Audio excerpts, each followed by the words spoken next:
Hello guys! Ayan guys. Paksiw na tilapia guys. Sa paksiw na tilapia. Ayan.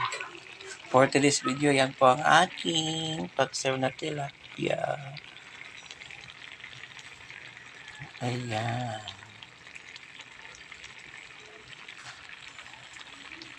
Pinaano lang yan siya guys.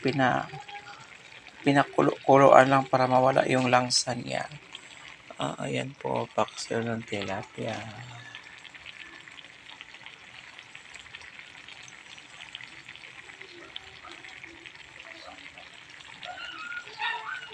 Ayan, yung mga aso ko doon nag-iingay na.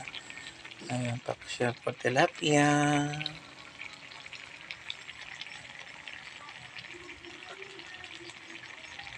Ngayon, nakauwi na po ako dito.